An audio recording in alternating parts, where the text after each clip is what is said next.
Botany 2 BSc third final year प्रश्न 20 निम्नलिखित पर संक्षिप्त टिप्पणी लिखिए। ए विलोपन या हीनता, बी द्विगुणन, सी स्थानांतरण ट्रांसलोकेशन, डी प्रतिलोमन या विलोमन, ई विलोपन व द्विगुणन। 50 बार बोल रहे हैं, पढ़ने निकले वाले छात्रों को राजनीति से दूर रहना चाहिए हैं? अबे पढ़ाई लिखाई में ध्यान लगाओ, IAS बनो और देश को संभालो। उत्तर गुणसूत्रीय विपथन या परिवर्तन, क्रोमोसोमल एबेरशन और एल्ट्रेशन। जंतुओं एवं पौधों की सभी प्रजातियों में एक समसूत्री विभाजन मिटोसिस डिवीजन से लेकर दूसरे समसूत्री विभाजन तक गुणसूत्रों की संख्या, नंबर ऑफ क्रोमोसोम्स तथा उनका संगठन ऑर्गेनाइजेशन या संरचना स्ट्रक्चर सामान्यतः स्थिर कांस्टेंट होता है, लेकिन कभी कभी कोशिका विभाजन के दौरान गुणसूत्रों की संरचना तथा उनकी संख्या में विभिन्नताएं आ जाती हैं। गुणसूत्रों की संरचना तथा गुणसूत्रों की संख्या में होने वाली इन विभिन्नताओं को गुणसूत्रीय विपथन क्रोमोसोमल एबेरेशन कहा जाता है। गुणसूत्रीय विपथन दो प्रकार के होते हैं, एक संरचनात्मक विपथन स्ट्रक्चरल एबेरेशन तथा दो संख्यात्मक विपथन न्यूमेरिकल एबेरेशन। अभी मजा आएगा ना भिड़ो। एक संरचनात्मक विपथन स्ट्रक्चरल एबेरेशन, इस विपथन के अंतर्गत गुणसूत्र के संगठन ऑर्गेनाइजेशन में होने वाली किसी भी प्रकार के परिवर्तन को सम्मिलित किया गया है। गुणसूत्रों की संख्या में होने वाले सभी प्रकार के परिवर्तनों को गुणिता पोलॉइडी कहते हैं। गुणसूत्रों के संरचनात्मक परिवर्तन के प्रकार, types of structural changes of chromosomes. गुणसूत्रों की संरचना में चार प्रकार के विपथन एबेरेशंस या परिवर्तन पाए जाते हैं। एक न्यूनता या विलोपन डिफिशियंसी और डिलीशन, दो द्विगुणन डुप्लीकेशन, तीन स्थानांतरण ट्रांसलोकेशन, चार व्युत्क्रमण या प्रतिलोमन। हमारे मतलब आपको मत सिखा चल। एक न्यूनता या विलोपन डिफिशियंसी और डिलीशन, गुणसूत्र के किसी एक भाग की हानि हो जाना ही न्यूनता या हीनता अथवा विलोपन डिफिशियंसी और डिलीशन कहलाता है। विलोपन या न्यूनता के प्रकार, टाइप्स ऑफ डिलीशन और डिफिशियंसी। विलोपन दो प्रकार का होता है, एक अग्रस्थ विलोपन टर्मिनल डिलीशन, दो अंतराली विलोपन इंटरस्टिशियल डिलीशन। एक अग्रस्थ विलोपन टर्मिनल डिलीशन, जब गुणसूत्र के अग्रभाग के पास टूट फूट सिंगल ब्रेक होती है तो उसे अग्रस्थ विलोपन टर्मिनल डिलीशन कहते हैं। इस प्रकार के विलोपन मक्का मेज में पाए जाते हैं। ऐसे विलोपन बहुत कम रेयर होते हैं। दो अंतराली विलोपन इंटरस्टिशियल डिलीशन, इस प्रकार के विलोपन में गुणसूत्रों के मध्य भाग में कहीं भी टूट फूट ब्रेकेज होता है तथा टूटा हुआ भाग बाद में अलग हो जाता है, जबकि इसके दोनों ओर उपस्थित खंड आपस में जुड़ जाते हैं। चले एक काम कर, 200 रुपए दे और 50 रुपए काट ओवर एक्टिंग के वजह।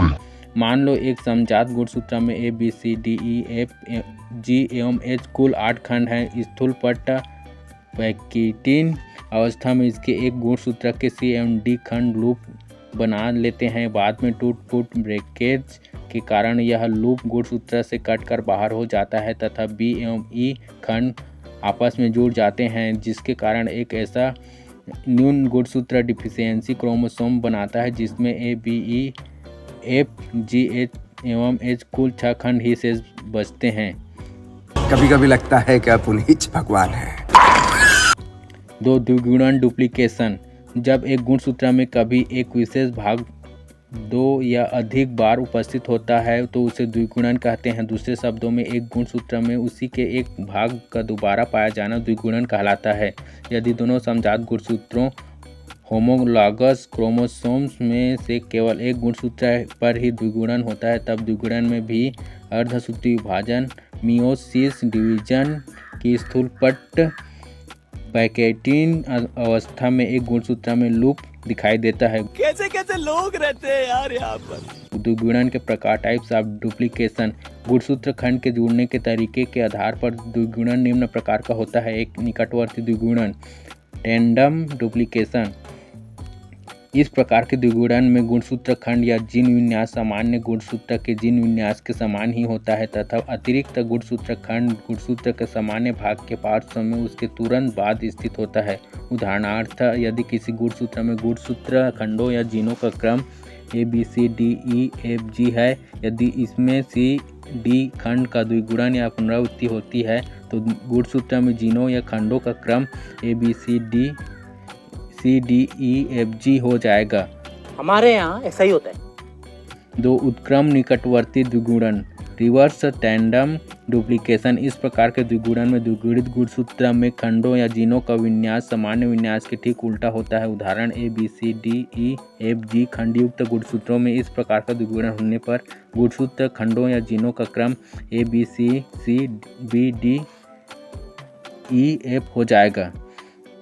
3 विस्थापन द्विगुणन डिस्प्लेस्ड डुप्लीकेशन। इस प्रकार के द्विगुणन में द्विगुणित गुणसूत्र खंड मौलिक गुणसूत्र में ही गुणसूत्र बिंदु के किसी भी तरफ जुड़ा रह सकता है। उदाहरण ABCDEFG खंड युक्त गुणसूत्र में इस प्रकार का द्विगुणन होने पर गुणसूत्र में खंडों या जीनों का क्रम ABCDBCEFG हो जाएगा। गुणसूत्र खंडों का यह द्विगुणन उसी भुजा आर्म में अथवा अन्य भुजा में हो सकता है। 4 पक्षांतरित द्विगुणन ट्रांसपोर्टेड डुप्लीकेशन। इस प्रकार के द्विगुणन में द्विगुणित खंड किसी असमजात गुणसूत्र नॉन होमोलॉगस क्रोमोसोम से जुड़ा रहता है। उदाहरण यदि ABCDEFG एवं HIJKLMN खंड युक्त 2 असमजात गुणसूत्र हैं तथा यदि EFG खंड का द्विगुणन हो तो नए क्रम ABCDEFG तथा HIJKLEFGMN हो जाएंगे।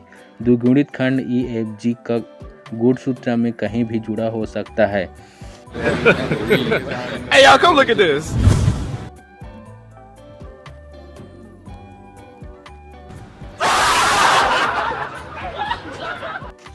3 स्थानांतरण ट्रांसलोकेशन।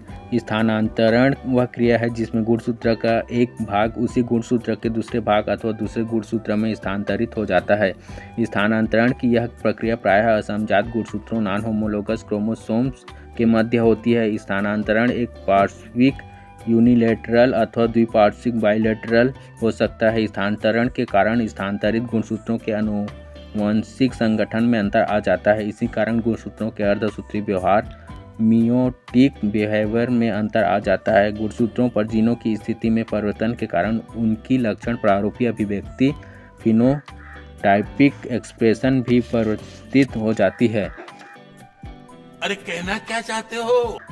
स्थानांतरण के प्रकार टाइप्स ऑफ ट्रांसलोकेशन। स्थानांतरण 3 प्रकार के होते हैं। एक साधारण स्थानांतरण सिंपल ट्रांसलोकेशन। इस प्रकार के स्थानांतरण में गुणसूत्र खंड उसी गुणसूत्र के सिरे या मध्य भाग पर स्थानांतरित होता है अथवा किसी दूसरे गुणसूत्र में स्थानांतरित होता है।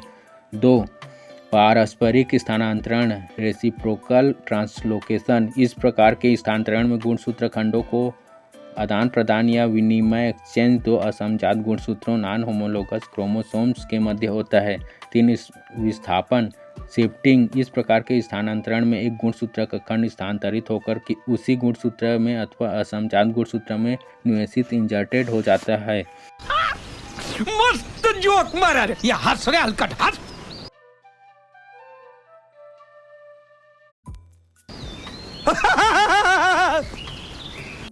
4 प्रतिलोमन इन्वर्सन। जब एक गुणसूत्र का कोई खंड अलग होकर 180 अंश घूमने के पश्चात उसी गुणसूत्र से प्रतिलोम क्रम रिवर्स ऑर्डर में जुड़ जाता है तब इसे प्रतिलोमन इन्वर्सन कहते हैं। प्रतिलोमन के कारण प्रतिलोमित भाग में जीन्स का क्रम परिवर्तित हो जाता है और वे विपरीत क्रम इन्वर्स ऑर्डर में व्यवस्थित हो जाते हैं। मान लो एक गुणसूत्र में जीन्स या खंडों का क्रम ABCDEFG है। जीन CDE में प्रतिलोमन के पश्चात इस गुणसूत्र में जीनों का क्रम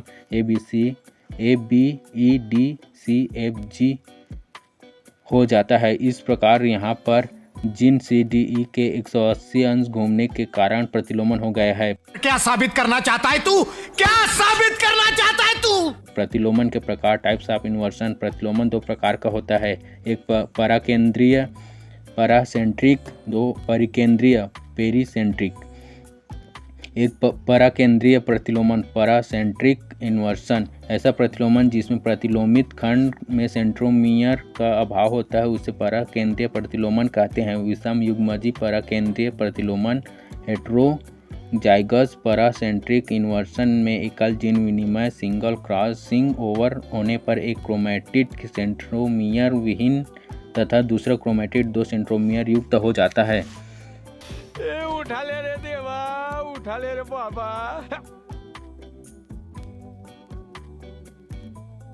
मुझे अमीर को नहीं रे, ये 2 गरीबों को उठा ले।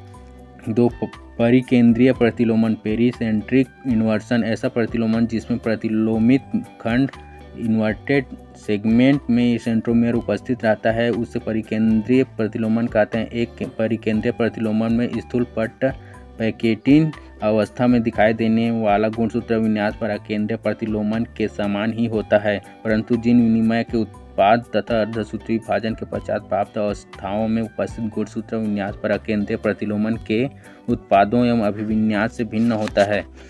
ये सब क्या देखना पड़ रहा है मैं अंधा हूँ। महत्व सिग्निफिकेंस गुणसूत्रीय संरचनात्मक परिवर्तन के कारण अनेकानेक लक्षण जैसे मनुष्यों में कैट क्राई सिंड्रोम, विलोपन के द्वारा ड्रोसोफिला में शलाकाकार नेत्र, बेयर्ड आइज, द्विगुणन के द्वारा बंध्यता, स्टेरालिटी स्थानांतरण के कारण तथा जटिल प्रभेदों स्ट्रैंड्स की उत्पत्ति प्रतिलोमन के कारण विकसित होते हैं। भाई मजा आया और मैं ये जो मजा है हिंदुस्तान के हर व्यक्ति को देना चाहता हूं।